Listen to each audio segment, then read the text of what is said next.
இந்திய ஜனநாயக கட்சியின் மாநில மாநாடு டாக்டர் பாரிவேந்தர் அழைக்கிறார். தேசம் காப்போம், தமிழை வளர்ப்போம். பிப்ரவரி 17 திருச்சி சிறுகனூரில் ஆணி திரண்டு வாருங்கள். காஷ்மீர் முதல் கன்னியாகுமரி வரை தடையில்லா போக்குவரத்து சேவையின் முன்னணி நிறுவனம் சாய் கிருஷ்ணா டிரான்ஸ்போர்ட், மாதவரம், சென்னை. வணக்கம் சவுக்கு மீடியா நேயர்களே. இன்னைக்கு ஒரு முக்கியமான விஷயத்தை பற்றி நான் பேசலாம் அப்படின்ட்டு இருக்கேன்.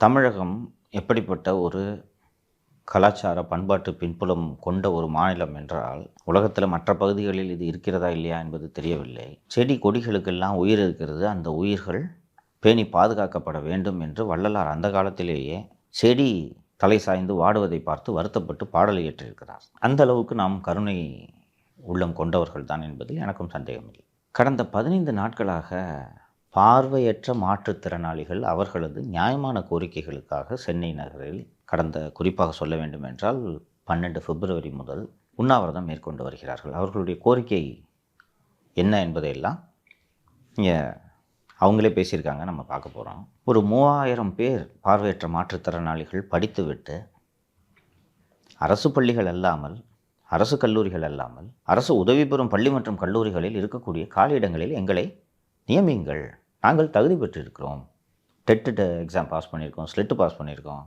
எம்ஃபில் முடிச்சிருக்கோம், அண்டு டாக்டரேட் முடிச்சிருக்கோம், எங்களுக்கு வேலை கொடுங்க அப்படின்னு கேட்குறாங்க. இதில் ஏதாவது தப்பு இருக்கா? அரசாங்கத்தால் இது செய்ய முடியுமான்னு கேட்டிங்கன்னா 100% செய்ய முடியும். எண்ணிக்கை குறைவு. இன்றைக்கி எவ்வளோ பேர் படித்து முடிச்சுட்டு வேலைக்காக காத்திருக்காங்கன்னு சொல்லிட்டு நேற்று அவர்களே கேட்டப்போ மொத்தமே 3000 பேர் தாங்க. அரசு நினைத்தால் செய்ய முடியும்.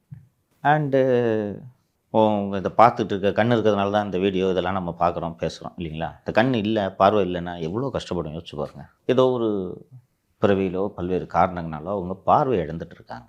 நம்ம அவங்களுக்கு ஒரு உதவி செய்கிறது நம்ம எல்லாரோட கடமை இல்லைங்களா? நான் தான் தொடக்கத்தில் வள்ளலார் பாடலை கோடிட்டு காட்டியதற்கான காரணம், செடி கொடிகளுக்கெல்லாம் பாவம் பார்க்குறோம்.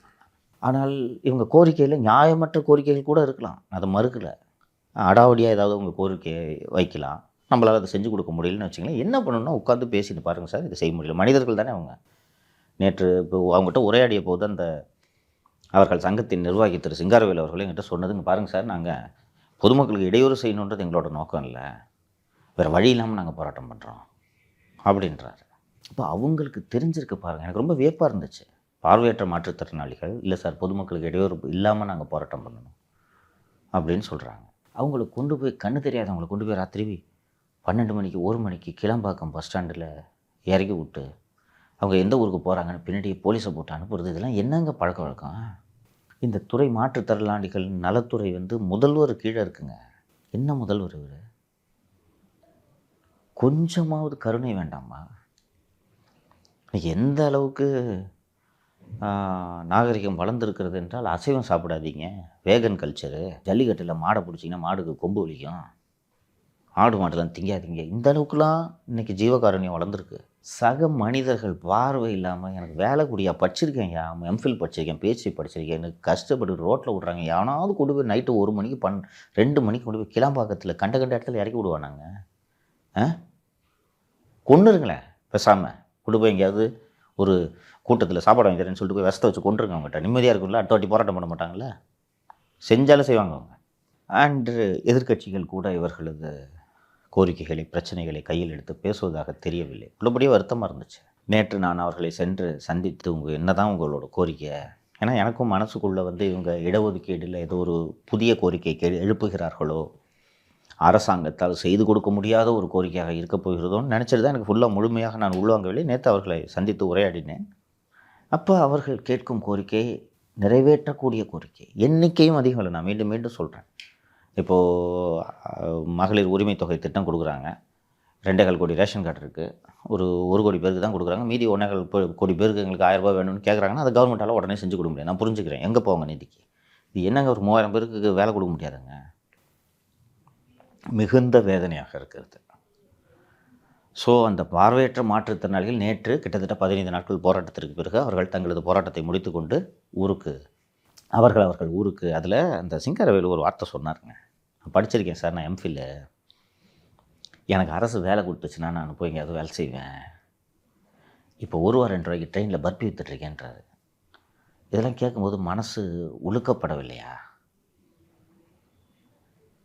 இதை பார்த்தும் உங்களுக்கு வந்து மனசு கரையில், இந்த ஆட்சியாளர்களுக்கு மனசு கரையில்னா நீங்கள் மனிதர்களே அல்லன்ட்டு தான் நான் சொல்லுவேன். தமிழகத்தின் முதல்வராக திரு ஸ்டாலின் அவர்கள் இருந்தாலும் கூட உடல்நிலை காரணமாக அவர் எல்லா விவகாரங்களிலும் இப்போது தலையிடுவதில்லை. குறிப்பாக பெரும்பாலான நிகழ்ச்சிகளில் அவர் கலந்து கொள்ளாமல் தவிர்க்கிறார். ஆனால் இன்று கிட்டத்தட்ட டிஃபேக்டோ சீஃப் மினிஸ்டராக, நிழல் முதல்வராக உருவாகி வலம் வந்து கொண்டிருக்கும் சின்னவர் உதயநிதி உள்ளபடியே இந்த பார்வையற்ற மாற்றுத்திறனாளிகளை அழைத்து உதயநிதி பேசி அவங்களோட கோரிக்கைக்கு ஒரு 10 நிமிஷம் பேசியிருந்தாங்கனாலே இந்த பிரச்சனைக்கு பெரிய சொல்யூஷனே கிடச்சிருந்துருக்கும். நேற்று உதயநிதி அவர்கள் மஞ்சுமால் பாய்ஸ் என்ற படத்தை தனது குறிஞ்சி இல்லத்திலேயே பார்த்துவிட்டு அந்த படக்குழுவினர்கள் அத்தனை பேரையும் வர சொல்லி அவங்களோட புகைப்படம் எடுத்துக்கிட்டு அந்த படம் ரொம்ப நல்லா எடுத்திருக்காங்கன்ட்டு சிலாகித்து பேசி கொண்டிருக்கிறார். சொல்லப்போனால் ரெட் ஜெயண்ட்டுக்கு இன்னொரு படம் நீங்கள் ஒன்று பண்ணி கொடுங்கன்ட்டு பேசியிருந்தாலும் பேசியிருக்கலாம். ஒரு சினிமாவுக்கு இவ்வளோ நேரத்தையும் உழைப்பையும் செலவிடக்கூடிய திரு உதயநிதி அவர்களால் இந்த பார்வையற்ற மாற்றுத்திறனாளிகளோடு ஒரு 10 நிமிடம் செலவிட முடியாதா? முடியலன்றது தான் அவர் நடந்துக்கிறத வச்சு நம்ம புரிஞ்சுக்கிறோம். அப்போது இந்த மக்கள் மீது, அதுவும் ஒரு பார்வை குறைபாடு உரியவர்களோடு ஒரு 10 நிமிடம் செலவு செய்யக்கூட உங்களுக்கு வலிக்கிறது, உங்களால் முடியவில்லை என்றால் நீங்கள் எல்லாம் எதற்காக நாட்டை ஆள வேண்டும் என்று ஆசைப்படுகிறீர்கள் என்பதுதான் புரியவில்லை. எளிமையாக சொல்கிறேன், நீங்கள் எல்லாம், குறிப்பாக திரு உதயநிதி போன்றவரெல்லாம் நாட்டை ஆள தகுதி இல்லாதவர்கள். இந்த பார்வையற்ற மாற்றுத்திறனாளிகளின் நிலையை பார்த்தால் நீங்களும் அந்த முடிவுக்குத்தான் வருவீர்கள் என்று எனக்கும் தோன்றுகிறது. ஸோ அவங்க கோரிக்கையெல்லாம் முடிச்சுட்டு அவர்கள் ஊருக்கு நேற்று கிளம்பினார்கள். கிளம்புவதற்கு முன்பாக அவர்களை சந்தித்து என்னதான் அவர்களது கோரிக்கை என்பதை, அவர்களது கோரிக்கைகளின் மீது வெளிச்சம் போட்டு காட்டி அரசாங்கத்தின் கவனத்தை இவர்களது கோரிக்கைகளின் மீது ஈர்ப்பதற்காகத்தான் நாம் இந்த வீடியோ பண்ணியிருக்கோம். அந்த போராட்டத்தில் ஈடுபட்ட பார்வையற்ற மாற்றுத்திறனாளிகளே அவர்களது கோரிக்கை குறித்து பேசுவார்கள். நீங்களே பார்க்க போகிறீங்க. செவிடாக இருக்கும் அரசாங்கத்தின் காதுகள் இப்போதாவது திறக்கிறதா என்பதை பார்ப்போம். முடிக்கிறதுக்கு முன்னாடி இன்னும் ஒரே ஒரு விஷயம் சொல்லிட்டேன்.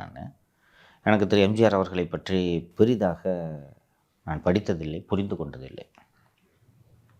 அப்போது நான் சமீபத்தில் எம்ஜிஆர் அவர்களின் பிறந்தநாள் என்று அவரது நினைவில்லத்துக்கு போய் அவரோட வளர்ப்பு மகன்கிட்டலாம் நான் பேசிகிட்டு இருந்தப்போ, அப்போ இயல்பாக வந்து சார் இதெல்லாம் மொத்தமாக காது கேளாத ஒரு பள்ளிக்கு, வாய் பேச முடியாத ஒரு காது கேளாத ஒரு பள்ளிக்கு எம்ஜிஆர் டொனேட் பண்ணிட்டாருன்னு சொன்னப்போ, ஏன் சார் இவர் அங்கே கொடுக்குறாரு அப்படின்னு கேட்டப்போ, இல்லை சார் ட்ரீட்மெண்ட்டுக்கு அமெரிக்காவுக்கு போயிட்டு வந்த பிறகு அவரால் பேச முடியல, அதனால் வந்து பேச முடியாதவங்களுக்கு ஏதாவது செய்யணுன்றதுக்காக தான் சொத்தை இப்படி எழுதி வச்சார் அப்படின்னாங்க. அதனால்தான் அவரை இப்போது கூட மோடி பேசுகிறார். எம்ஜிஆர் இறந்த இத்தனை ஆண்டுகள் கழித்து இன்றைக்கு தேர்தலில் போட்டியிடக்கூடிய மோடி எம்ஜிஆர் பெயரை பயன்படுத்தியதற்கு காரணம் அவர் செய்த காரியம். ஆட்சியாளர்களிடம் நாம் கேட்டுக்கொள்வது, இந்த பார்வையற்ற மாற்றுத்திறனாளிகளின் நியாயமான கோரிக்கைகளை ஏற்று உடனடியாக உத்தரவுகளை பிறப்பிக்க வேண்டும் என்பதைத்தான் இந்த வீடியோ மூலமாக வலியுறுத்த விரும்புகிறேன். மக்களாகிய நீங்களும் இந்த கோரிக்கைகளில் உள்ள நியாயங்களை உணர்ந்து பார்வையற்ற மாற்றுத்திறனாளிகளின் கோரிக்கைகளுக்காக எங்களோடு சேர்ந்து நீங்களும் குரல் கொடுப்பீர்கள் என்று நிச்சயமாக நம்புகிறேன். நன்றி.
எந்த தீர்வும் எட்டப்படலை அப்படிங்கிறதுக்காக மட்டுமே நாங்கள் அந்த போராட்டத்தை கையில் எடுத்துமே தவிர வேறு எதுவுமே இல்லை. ஒருவேளை இதில் வந்து பாதிக்கப்பட்டிருந்த பொதுமக்களாக யாராவது இருந்தாலும் அவளோட அமைப்பு சார்பாக எங்களுடைய வருத்தத்தை நாங்கள் பதிவு பண்ணிக்கிறோம்.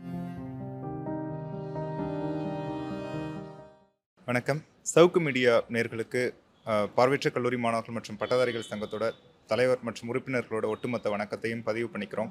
சென்ற வாரம் வெளியிடப்பட்ட பார்வையற்ற கல்லூரி மாணவர்கள் மற்றும் பட்டதாரிகள் சங்கத்தோட போராட்ட தொடர்பான காணொளிக்கு நல்ல ஆதரவு கொடுத்து எங்களுடைய கோரிக்கைகளை அரசோட கவனத்துக்கு சமூகம் சார்ந்து கொண்டு போன சவுக்கு மீடியாவுக்கும் இந்த நேரத்தில் மனமார்ந்த நன்றியை பதிவு பண்ணிக்கிறோம். எங்களோட போராட்டம் கடந்த 16 நாட்களாக நடந்து முடிஞ்சது. 12ல் தொடங்கின போராட்டம் 27ஆம் தேதி நேற்றோட இந்த போராட்டம் முடிஞ்சிருக்கு. எங்களது கோரிக்கைகளை பொறுத்தவரையில் முழுமையாக அரசு மற்றும் அரசு உதவி பெறும் நிறுவனங்களில் மற்றும் அரசு துறைகளில் 1% இடஒதுக்கீட்டை எல்லாருமே தவறாக ஒரு புரிதல், உள் இடஒதுக்கீடு அப்படிங்கிற ஒரு விஷயத்தை புரிஞ்சிருக்காங்க. அது இல்லை, முழுமையான 1% இடஒதுக்கீட்டை நடைமுறைப்படுத்தணும் அப்படிங்கிறத சொல்கிறோம். நாங்கள் கேட்பது எல்லாமே அரசாணைகளுக்கு உட்பட்டு சட்டங்களுக்கு உட்பட்டு இருக்கிற விஷயத்தை தான் கேட்குறோம். அதனால் இதுதான் எங்களுடைய ஒரு முக்கிய கோரிக்கை. அதாவது பல கோரிக்கைகள் வச்சுருந்தாலும் இந்த ஒரு விஷயத்தை நிறைவேற்றினாலே 1% ரிசர்வேஷன் அப்படிங்கிறத ஃபில் பண்ணாலே எங்களுக்கான எல்லா கோரிக்கைகளையுமே நிறைவேறும் அப்படிங்கிறத பதிவு பண்ணிக்கிறோம்.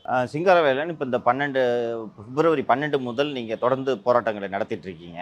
இப்போ அரசாங்கமும் காவல்துறையும் உங்களை எப்படி நடத்தினாங்க, அந்த போராட்டங்கள் எப்படி முடிவு பெற்றது, ஒவ்வொரு நாளும் என்னென்ன நடந்துச்சுன்றது சொல்லுங்கள். பிட் அண்ட் பீசஸாக நிறைய இன்ஃபர்மேஷன் தெரியும். நீங்கள் தொகுத்து இந்த 12 நாள் நீங்கள் போராட்டம் நடத்தினப்போ என்ன நடந்துச்சு, உங்களை எப்படி நடத்தப்பட்டீர்கள் நீங்கள்ன்றது கொஞ்சம் சொல்லுங்கள். 12ஆம் தேதி முதல் 27ஆம் தேதி வரை நாங்கள் பலவிதமான சவால்களை சந்திச்சோம் அப்படிங்கிறத பதிவு பண்ணிக்கிறோம்.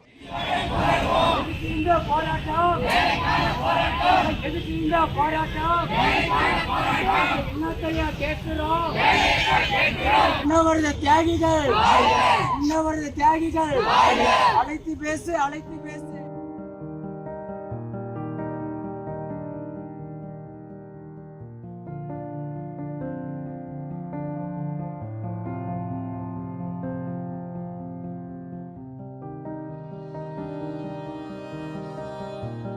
விஷுவலி சேலஞ்சர் அப்படிங்கிறதே விழிச்சவால் உடையவர்கள். நாங்கள் இது மட்டும்தான் சவால்னு நினச்சோம்.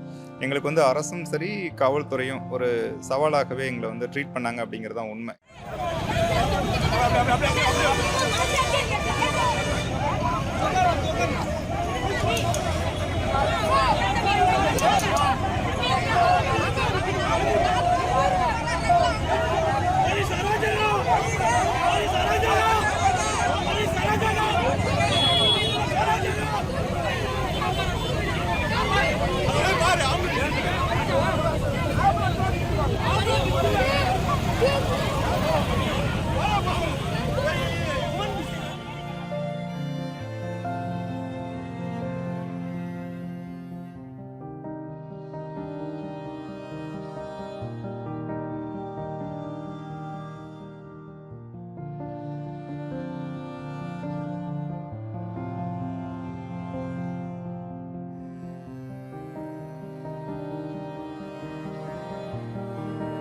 பல போராட்டங்கள் எங்களுடைய சங்கம் முன்னின்று நடத்தியிருக்கோம். ஆனால் பல முறை முதல்வர்களை நாங்கள் நேரில் சந்திச்சிருக்கோம். ஆனால் இந்த வருட போராட்டம் ஒரு மிகுந்த சவாலான போராட்டமாக இருந்தது. ஏன்னா காவல்துறையினர் எங்களை கிளம்பாக்கம் இன்ப சுற்றுலா அப்படிங்கிற பேரில் துன்ப சுற்றுலா கூட்டிகிட்டு போனது.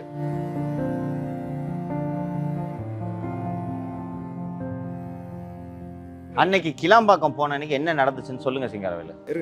12ஆம் தேதி இரவு 7 மணி வரைக்கும் எல்லாமே இயல்பான முறையில் தான் எங்களுடைய போராட்டம் நடந்தது. முறைப்படி நாங்கள் அனுமதி வாங்கியிருந்தோம். எப்பவுமே தொடர் காலவரையறையற்ற உண்ணாவிரத போராட்டம் அப்படின்னு தான் நாங்கள் அனுமதி போட்டு வாங்குவோம். ஆனால் அந்த மாதிரி போட்டு கேட்குறப்போ அனுமதி அவங்க கொடுக்க மறுத்ததும் நாங்கள் ஒரு நாள் அடையாள உண்ணாவிரத போராட்டம் அப்படின்னு சொல்லி கேட்டு வாங்கினோம். 7 மணிக்கு பிறகு டோட்டலாகவே எல்லாமே மாறிடுச்சு அப்படிங்கிறதான் உண்மை. அது முந்தைய காணொலியிலே பகிர்ந்திருந்தோம். என்ன அப்படின்னா, வள்ளுவர் கோட்டத்திலிருந்து எங்களை வலுக்கட்டாயமாக அரெஸ்ட் பண்ணாங்க. அது அரெஸ்ட் பண்ணப்போ கூட முறைப்படி கோஆப்ரேட் பண்ணணும் அப்படிங்கிறதான். ஏன்னா நாங்கள் எல்லாமே கல்வி தகுதிகள் பல பெற்றிருக்கோம், PhD வரைக்கும் முடிச்சிருக்கோம். அதனால் அவங்களுக்கு கோஆப்ரேட் பண்ணணும் அப்படிங்கிறதுனால நாங்கள் கோஆப்ரேட் பண்ணோம். அதற்கு பிறகு 9 மணிக்கு பிறகு ஏசி அருண் சாரும் அப்புறம் இன்ஸ்பெக்டர் அவங்க 2 பேரும் மற்ற காவலர்களை வைத்து எங்களை வலுக்கட்டாயமாக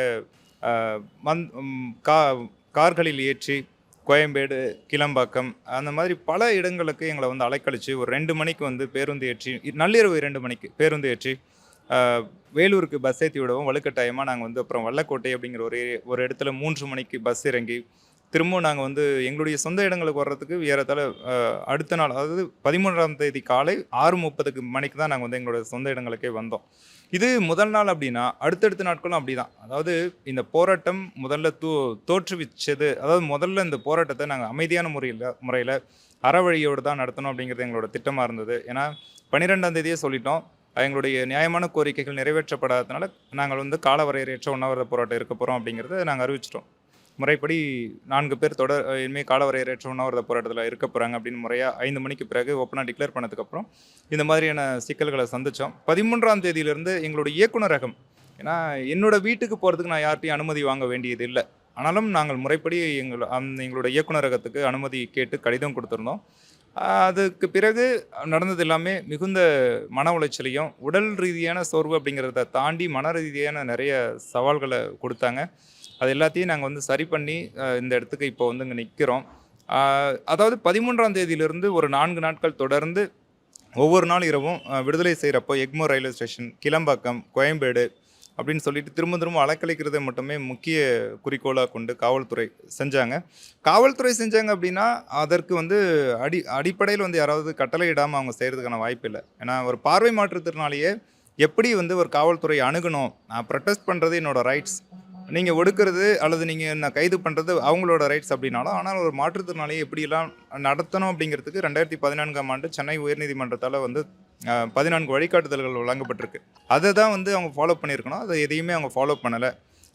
பெண்களை வந்து அவங்களோட ஷாலை இழுக்கிறது, ஒரு ஆண் காவலர், ஒரு முக்கிய பொறுப்பில் இருக்க ஒரு ஆண் காவலர் வந்து அவங்கள தூக்கி போடுறது மாதிரி, அதே போல் மற்றவங்களெல்லாம் ஆண்களை வந்து ஷூ காலால் மிதிக்கிறது, இது போன்ற ரொம்ப ஒரு பார்வையற்றோரை முழுமையாக ஒடுக்க வேண்டும் அப்படிங்கிற ஒரு நோக்கத்தோட அவங்க வந்து செயல்பட்டாங்க. ஆனால் நாங்கள் வந்து எங்களால் எல்லா விஷயங்களையும் எல்லாத்தையும் பீட் பண்ண முடியும் அப்படிங்கிறத நாங்கள் இந்த போராட்டத்தின் மூலமாக காவல்துறைக்கு நாங்கள் தெரிவிச்சுக்கிறோம்.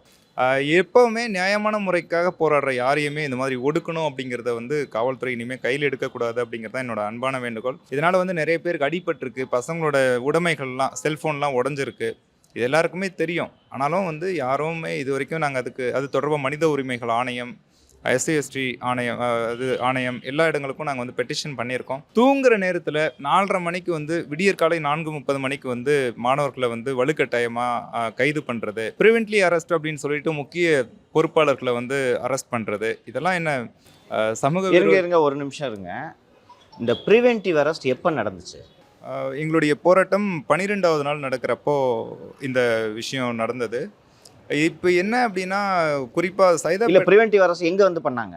ப்ரிவென்ட்லி அரெஸ்ட் வந்து அது கொடுமை என்னென்னா, மாணவர்களை வந்து கைது பண்ணி ஒரு மண்டபத்தில் வச்சுருந்தாங்க, தனியார் மண்டபத்தில். அவர்களை சந்திக்க வேண்டும் அப்படிங்கிற ஒரு நோக்கத்தில் நான் போயிட்டு கேட்குறப்போ உங்களுக்கு ப்ரிவென்ட்லி அரெஸ்ட்டுன்னு சொல்கிறாங்க. என்னென்னா, நானே டேரெக்டாக போயிட்டு மாணவர்களை சந்திக்கிறதுக்கான உரிமை எனக்கு இருக்குது, என்னுடைய உறுப்பினர்களை சந்திக்கிறதுக்கான ரைட்ஸ் எனக்கு இருக்குது. அப்போது அவர்களை சந்திக்க போகிறதுக்கு கூட அனுமதி கொடுக்காம மாலை 5:30 மணி வரைக்கும் ப்ரிவென்ட்லி அரெஸ்ட்னு சொல்லி வச்சுருந்தாங்க. எங்கே வச்சுருந்தாங்க அவங்கள? சைதாப்பேட் J1 ஸ்டேஷனில் சப் இன்ஸ்பெக்டர் ரூமில் வச்சுருந்தாங்க. இதெல்லாம் வந்து என்ன அப்படின்னா, இதையெல்லாம் தாண்டி இன்னொரு கொடுமை இருக்குது. ஒரு பார்வை மாற்றுத்திறனாளி தேநீர் அருந்து வரவங்களையும் பார்வை மாற்றுத்திறனாளி ஊன்றுகோல் வைத்து நடக்கிற எல்லாருமே போராட்டத்துக்கு போகிறாங்க அப்படின்னு சொல்லிட்டு கண்மூடித்தனமாக, இது என்னமோ சென்னையில் பார்வையற்றோருக்கு மட்டும் அறிவிக்கப்படாத 144 தடை உத்தரவு போட்டது போல் ஒவ்வொருத்தரையும் தனித்தனியாக வந்து பிரித்து அரெஸ்ட் பண்ணுறது, ரொம்ப வியாபாரம் பண்ணுறவங்களெலாம் கூட விட்டு வைக்கல. அதெல்லாம் வந்து மிகுந்த வருத்தத்தை ஏற்படுத்துது. ஏன்னா உங்களோட சேர்ந்து இந்த பார்வையற்ற ஒரு மாற்றுத்திறனாளி ஒருத்தர் ஏதாவது வியாபாரம் பண்ணுறதுனா அவங்களே பிடிச்சி தூக்கிட்டு வந்துட்டாங்க. எங்களோட சேர்ந்து இல்லை, தனியாக. இப்போ நான் வந்து இங்கே சைதாப்பேட்டில் ஸ்ட்ரைக் பண்ணுறேன் அப்படின்னா, திண்ணனூர்லேயோ அல்லது வந்து மணலிலேயோ யாராவது நடந்து போயிட்டு இருந்தால் கூட அவங்களுக்கான உரிமைகளை கூட பறித்து அவங்கள கூட வந்து அரெஸ்ட் பண்ணி கொண்டு வந்து அடைக்கிறது எந்த விதத்தில் நியாயம் அப்படிங்கிறது எனக்கு புரியலை. சரி, இப்போ உங்களோட கோரிக்கை தொடர்பாக அரசு அதிகாரிகள்கிட்ட பேசினப்போ அவர்கள் என்ன சொன்னாங்க? எங்களோட கோரிக்கைகள் தொடர்பாக 12ஆம் தேதி. ஒரு நிமிஷம் சிங்காரவேலு, நான் புரிஞ்சுக்கிறேன் உங்களோட கோரிக்கையை, நான் என்ன புரிஞ்சுக்கிறேன்றதை உங்கள்கிட்ட சொல்கிறேன், சரியாக இருக்கான்னு சொல்லுங்கள். அதாவது நீங்கள் சொல்கிறது என்னென்னா, அரசில் இப்போது குறிப்பாக அரசு உதவி பெறும் பள்ளிகளில் ஏராளமான காலி பணியிடங்கள் இருக்கின்றன. ஏறக்குறைய ஒரு 8 முதல் 10 ஆண்டுகளாக தொடர்ந்து வேலை நியமனம் என்பதை அரசுகள் செய்யவில்லை. இப்போது இருக்கக்கூடிய காலி பணியிடங்களுக்கு நியமனம் செய்தாலே இப்போது வேலை இல்லாமல் இருக்கக்கூடிய பார்வையற்ற மாற்றுத்திறனாளிகளுக்கு வேலை கிடைச்சிருன்றதான் உங்களோட கோரிக்கைன்ட்டு நான் சொல்கிறேன். சரியா? சரி, கண்டிப்பாக சரி சார். ஆனால் ஒரே ஒரு விளக்கத்தை மட்டும் நான் கொடுக்க விரும்புகிறேன். அரசு உதவி பெறும் நிறுவனங்களில் வந்து நான் 162 கல்லூரிகள், 8000க்கும் அதிகமான நிறுவனங்கள், 3000 பள்ளிகள் அப்படின்னு சொல்லிட்டு பட்டியலிட்டுட்டே போகலாம். 162 கல்லூரிகளில் 4 பார்வை மாற்றுத்திறனாளிகள் மட்டுமே பணியாற்றுறாங்க. இது 158 கல்லூரிகளில் ஒருத்தருமே இல்லை.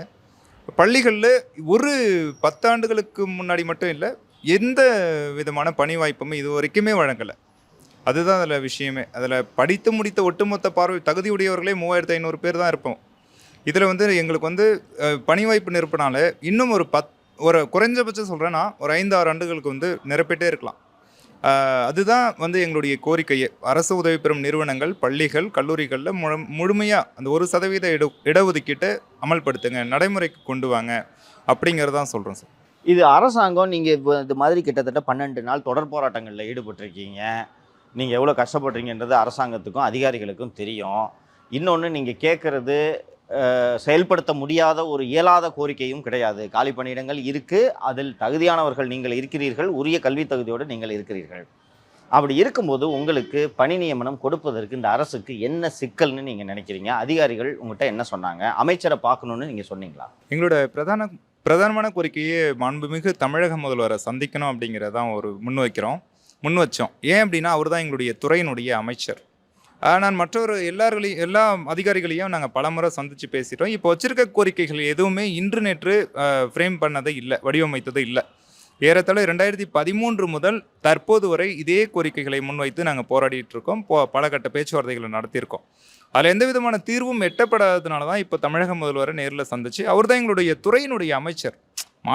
மாற்றுத்திறனாளிகள் நலத்துறை ஐயாட்ட தான் இருக்குது. அதனால் அவரை சந்திச்சா தான் இதுக்கு வந்து தீர்வு ஏற்படும் அப்படிங்கிறதுக்காக தான் நான் அந்த நகர்வை நோக்கி தான் நாங்கள் எங்களுடைய போராட்டத்தை கொண்டு போனோம். ஆனால் 16 நாட்கள் வந்து இந்த 4 பேர் வந்து உண்ணாவிரதம், அதாவது காலவரையறையற்ற உண்ணாவிரதம் அப்படிங்கிறது யாராலுமே சிந்திச்சு கூட பார்க்க முடியாது. ஏன்னா ஒரு நேரம் உணவு அருந்தல்னாலே வந்து இருக்க முடியறதில்ல. ஆனால் 16 நாட்கள் எந்த விதமான உணவையும் எடுத்துக்காமல் நீரை மட்டுமே எடுத்து இந்த சமூக வளர்ச்சிக்காக, மேம்பாட்டுக்காக இருந்தாங்க. ஆனால் இப்போ வரைக்கும் எங்களுடைய கோரிக்கை மாண்புமிகு தமிழக முதல்வரை, அதையெல்லாம் தாண்டி எங்களுடைய துறையோடைய அமைச்சரை இப்போ வரைக்கும் சந்திக்கிறதுக்கான வாய்ப்பு கிடைக்கல அப்படிங்கிறது தான் யதார்த்தமான உண்மை. ஒருவேளை இந்த காணொலிக்கு பிறகாச்சும் அவரை சந்திப்பதற்கான வாய்ப்பு கிடைக்குமா அப்படிங்கிறது தெரியல. ஏன்னா அவரை சந்திச்சாதான் எங்களுடைய பிரச்சனைகளை சொல்ல முடியும். ஏன்னா நிறைய விஷயங்கள் பிரின்சிபல் டெசிஷன், அந்த அரசுடைய கொள்கை முடிவுக்கு உட்பட்ட விஷயங்களாக இருக்குது. நான் கேட்குற நியமன தேர்வில் வந்து விலக்கு கொடுங்கன்னு சொல்கிறேன். அதுவும் நியாயமான விஷயம் தான். 2013 பாஸ் பண்ணுற ஒருத்தனுக்கு 2024 தேர்வு நடத்துறது எந்த விதத்தில் நியாயம்? அதனால் நியமன தேர்விலேருந்து விலக்கு கொடுங்கன்னு சொல்கிறோம். அந்த எல்லாமே அரசுடைய கொள்கை முடிவுக்கு உட்பட்டது அப்படிங்கிறதுனால அமைச்சர்களாலேயோ அல்லது அதிகாரிகளாலேயோ முடிவெடுக்க முடியுமா அப்படின்னா வாய்ப்பில்லை என்னை பொறுத்தவரையில். அதனால் முதல்வரை சந்தித்தால் மட்டும்தான் இதுக்கான தீர்வுகள் எட்டப்படும். ஆனால் தற்போது ஒரு 8-7 கட்ட பேச்சுவார்த்தைகள் நடத்தியிருக்கோம். அந்த பேச்சுவார்த்தைகளோட அடிப்படையில் ஒரு சில கோரிக்கைகளை நாங்கள் செய்து தருவதாக, படிப்படியாக செய்து தருவதாக உத்தரவாதம் அளித்திருக்கிறார்கள். அந்த உத்தரவாதத்தை ஏற்று தற்காலிகமாக எங்களுடைய போராட்டத்தை நாங்கள் ஒத்தி வச்சுருக்கோம் அப்படிங்கிறதான் பதிவு பண்ணிக்கிறோம். சிங்காரவேலு, உங்கள் கோரிக்கைகள் புரிஞ்சுது. நானும் நம்ம சேனலில் பேசுகிறேன். எனக்கு தெரிந்த அரசு அதிகாரிகளிடம் இந்த கோரிக்கைகள் குறித்து நான் நிச்சயமாக வலியுறுத்தி பேசுகிறேன். நான் உங்ககிட்ட வைக்கிறேன் கோரிக்கையை. நீங்கள் திடீரென்று இது போல் போராட்டங்களில் வராதீர்கள். நீங்கள் வந்து இங்கே மாதிரி போராட்டம் நடத்துறது, இவங்க கொண்டு போய் உங்களெல்லாம் கிளாம்பாக்கத்தில் இறக்கி விடுறது உள்ளபடி எனக்கு மனசு கஷ்டமாக இருக்குது. ராத்திரியில் 12 மணிக்கெலாம் 1 மணிக்கு போய் கிளாம்பாக்கத்தில் இறக்கி விட்டால் எப்படி வண்டி ஏறி போவீங்க? நீங்கள் அங்கே சாதாரணமாக போகிறவனுக்கே கிளாம்பாக்கத்தில் பஸ்ஸு கிடையாது. கேள்விப்பட்டிருக்கீங்களா? தெரியுமா? கண்டிப்பாக. ஒழுங்காக வந்து பஸ் ஏறி போனான்னா, அதுவும் வந்து அமைச்சர் என்ன சொல்கிறாரா, ராத்திரி நேரத்தில் கிளாம்பாக்கம் பஸ் ஸ்டாண்டுக்கு எதுக்கு வர்ற, 10 மணிக்கு பிறகு பஸ்ஸு கிடையாதுன்னு அமைச்சரே சொல்லியிருக்காரு. நான் சொல்லலை. சரிங்களா? உங்களது கோரிக்கைகளை அரசு தரப்பில் எடுத்து செல்வதற்கு என்னால் ஆன முயற்சிகள் அத்தனையும் நான் செய்கிறேன் என்ற உத்தரவாதத்தை உங்களுக்கு அளிக்கிறேன் சிங்காரவேலு. நம்பிக்கையோடு நீங்கள் உங்கள் ஊர்களுக்கு கிளம்பி செல்லுங்கள். சொல்லுங்கள். சரி, அமைச்சரே சொல்லியிருக்காங்க. மாண்புமிகு தமிழக முதல்வரோட கட்டுப்பாட்டில் தான் காவல்துறையும் இருக்குது, இந்த துறையும் இருக்குது. கட்டுப்பாட்டில் இருக்க காவலர்கள் தான் 1 மணிக்கு என்ன போய் கீழம்பாக்கத்தில் விட்டு வராங்க. அதுதான் இங்கே இதில் வந்து ஒரு புரியாத புதிராக இருக்குது. ஒரு பார்வை உள்ள ஒருத்தரே வந்து கிளம்பாக்கத்தை முழுமையாக சுற்றி வரணும் அப்படின்னா குறைந்தபட்சம் கஷ்டம், ரொம்பவே கஷ்டம். அதனால் எங்களை வந்து அங்கே விட்டு அலக்கழிக்கிறது எந்த விதத்தில் நியாயம்? கண்டிப்பாக நாங்கள் இந்த போராட்டத்தை வந்து சமூகத்தை சீர்குலைக்கணும்னோ அல்லது வந்து பொதுமக்கள் பாதிக்கப்படணும்னோ முன்னெடுக்கலை. முதல்லயே நான் முந்தைய காணொலியிலே பகிர்ந்திருந்தேன். கண்டிப்பாக எங்களுடைய பிரச்சனைகள் அரசோட கவனத்துக்கு கொண்டு போகிறதுக்கான வழி தெரியல. ஏன்னா 13-14 ஆண்டுகளாக இதே கோரிக்கைகளை முன்வைத்து நாங்கள் போராடிட்டு இருக்கோம். எந்த தீர்வும் எட்டப்படலை அப்படிங்கிறதுக்காக மட்டுமே நாங்கள் அந்த போராட்டத்தை கையில் எடுத்துமே தவிர வேறு எதுவுமே இல்லை. ஒரு வேளை இதில் வந்து பாதிக்கப்பட்டிருந்த பொதுமக்களாக யாராவது இருந்தாலும் அவளோட அமைப்பு சார்பாக எங்களுடைய வருத்தத்தை நாங்கள் பதிவு பண்ணிக்கிறோம். எங்களுடைய நியாயமான கோரிக்கைகளை அரசு பரிசீலிக்கணும் அப்படிங்கிறத தாண்டி நிறைவேற்றி தரணும். ஏன்னால் பல முறை பரிசீலனை பண்ணுறோம், நீங்கள் பேச்சுவார்த்தைக்கு வாங்க, கைவிடுங்க அப்படின்னு சொன்னதை ஏற்று நாங்கள் பல முறை கைவிட்டிருக்கோம் எங்களோட போராட்டத்தை. இந்த முறையும் அதே தான். தற்போது எங்களுடைய துறையினோட செயலர், உயர்திரு செயலர், இயக்குனர், சமூக நலத்துறை அமைச்சர் இவங்கெல்லாம் சொன்னதனோட அடிப்படையில் எங்களுடைய போராட்டம் இப்போவும் தற்காலிகமாக தான் ஒத்தி வச்சுருக்கோம். எங்களுடைய நியாயமான கோரிக்கைகளை அரசு நிறைவேற்றவில்லை எனில் கண்டிப்பாக ஆகஸ்ட் மாதத்தில் மீண்டும் இதே போல் போராட்டத்துக்கு வரதை தவிர வேறு வழி இல்லை. ஏன்னா இன்றைக்கி நான் எம்ஃபில் பிஹெச்டி அப்படி முடிச்சிருக்கேன். அரசு வந்து ஒரு கல்லூரியில் பணியாற்றுறதுக்கு உச்சபட்ச கல்வி தகுதி வந்து பிஹெச்டி முடிச்சிருக்கணும், யூஜிசி நெட்டு ஸ்லெட்டு மாநில தகுதி தேர்வு முடிச்சிருக்கணும் அப்படின்னு சொல்கிறாங்க. இதெல்லாம் முடித்து 10 வருஷம் ஆயுமே எனக்கு வந்து நான் ₹1 ₹2க்காக தொடர் வண்டிகளில் பர்ஃபி கடலை கமரக்கட்டு இதை விற்று நான் வந்து என்னோட அன்றாட பிழைப்பை நடத்துறதுல. நீங்கள் பிஹெச்டி படிச்சிருக்கீங்க? இல்லை, நான் எம்ஃபில் முடிச்சிருக்கேன். எம்ஃபில் நெட்டு முடிச்சிருக்கேன். இதுதான் வந்து ஒரு யூஜிசியோட ஒரு நாம். ஆமாம், நாம் ஒரு பேராசிரியராக பணியாற்றணும் அப்படின்னா இதுதான் நாம். இந்த தகுதி எங்களுக்கு இருக்குது அப்படிங்கிறதான் சொல்கிறோம். நாங்கள் எதுவுமே தகுதியினோட அடிப்படையில் எங்களுக்கு பணி வாய்ப்புகளை கொடுங்க, கருணையின் அடிப்படையில் கூட வேண்டாம், எங்களுக்கு உள்ள சட்டங்களை உள்ள அரசாணைகளை முழுமையாக நடைமுறைப்படுத்துங்கள் அப்படிங்கிறதான் எங்களுடைய ஒரு கோரிக்கை. வணக்கம். பேசலாம். வணக்கம். என்னுடைய பேர் வந்து நான் டாக்டர் வில்வன். மைக் கொடுத்துறேன். மைக்ல பேசுங்கப்பா. வணக்கம். டாக்டர் வில்வன் பேசுங்கப்பா. டாக்டர் வில்வநாதன் நான். ஒரே நிமிஷம். வணக்கம். நான் டாக்டர் வில்வநாதன். இந்த சங்கத்தினுடைய பார்வையற்ற கல்லூரி மாணவர்கள் மற்றும் பட்டதாரிகள் சங்கத்தினுடைய ஆயுள் கால உறுப்பினர். எங்களுடைய கோரிக்கைகளை புரிந்து கொண்டு எங்களுக்காக ஒரு நேரத்தை ஒதுக்கி எங்கள் மீது ஒரு அன்பை வைத்து எங்களை சந்தித்து வந்திருக்கிற ஐயா அவர்களுக்கு நாங்களுடைய மனமார்ந்த நன்றியை தெரிவித்துக் கொள்கிறோம். முதலில் எங்களுடைய நோக்கம் முழுவதுமே போராட வேண்டும், போராட்டம் நடத்த வேண்டும் என்பதல்ல, அரசிற்கும் இந்த சமூகத்திற்கும் எங்களை பற்றிய ஒரு புரிதல் ஏற்பட வேண்டும், எங்களையும் சமூகத்தில் ஒரு அங்கத்தினராக அங்கீகரிக்க வேண்டும் என்பதுதான் எங்களுடைய ஒரு நோக்கமே தவிர போராட வேண்டும், அரசிற்கு ஒரு நெருக்கடியை தர வேண்டும் என்பது எங்களுடைய நோக்கம் அல்ல என்பதை அரசும் மற்ற பொதுமக்களும் புரிந்து கொள்ள வேண்டும். ஏனென்றால் பணி வாய்ப்பிற்கு சமுதாயத்தில் வாழ்வதற்குரிய தகுதி அடிப்படை ஆதாரம் வேலைவாய்ப்பு. அது இருந்தால்தான் எங்களுக்கு ஒரு தனி மரியாதை கிடைக்கும். நாங்களும் வந்து மற்றவர்களைப் போல சரிசமமாக வாழ முடியும் என்பதற்காகத்தான் நாங்கள் எங்களுடைய இது போன்ற ஒரு போராட்ட சூழலுக்கு தள்ளப்பட்டிருக்கிறோம் என்பதுதான் ஒரு மிகப்பெரிய ஒரு வருத்தம் கூட. ஐயாவுக்கு நன்றி சொல்லிக்கிறோம் ரொம்ப இந்த நேரத்தில். டாக்டர் வில்வநாதன், நீங்கள் இந்த சமூகத்தில் ஒரு அங்கம், புரிஞ்சுக்குங்க. இந்த உலகம் எல்லாருக்கும் எப்படி சொந்தமோ அதுபோல் உங்களுக்கும் இந்த உலகம் சொந்தம். நீங்கள் போராட்டம் நடத்துவதற்கான உரிமையையும் அரசியல் அமைப்பு சட்டம் எல்லா குடிமக்களுக்கும் வழங்கியது போல் உங்களுக்கும் வழங்கியிருக்கு. அதனால் உங்களது நியாயமான கோரிக்கைகளுக்காக நீங்கள் எப்போ வேணாலும் போராட்டம் நடத்தலாம். இதில் யாருக்கும் எந்த சிரமமும் இல்லை. நீங்கள் நியாயமான கோரிக்கை கேட்குறீங்க, பொதுமக்கள் அத்தனை பேரும் உங்களோடு இருக்கிறார்கள். அதனால் டாக்டர், நீங்கள் இதை பற்றிலாம் எந்த விதமான யோசனையோ தயக்கமோ உங்களுக்கு வேண்டாம். உங்கள் கோரிக்கைகளில் முழுமையாக நியாயம் இருக்குன்ட்டு நான் நம்புகிறேன். அரசு அதிகாரிகளும் விரைவில் இதை புரிஞ்சு கொண்டு உத்தரவுகளை பிறப்பிப்பார்கள். உங்களுக்கெல்லாம் விரைவில் வேலை கிடைக்கணுன்றது தான் என்னோட உள்ளபடியே எனது விருப்பமாக இருக்குது. நிச்சயமாக நடக்கும் டாக்டர். நீங்கள் எதில் பிஹெச்டி? தமிழ் இலக்கணத்தில். தமிழ் இலக்கணம். Very good, fantastic. நிச்சயமாக உங்களோட சேவை மாணவர்களுக்கு பயன்படக்கூடிய காலம் வெகு விரைவில் வரும் அப்படின்ட்டு நான் நம்புகிறேன் டாக்டர் வில்வநாதன். ரொம்ப நன்றி. வாழ்த்துக்கள். ரொம்ப நன்றிங்க. வாழ்த்துக்கள்.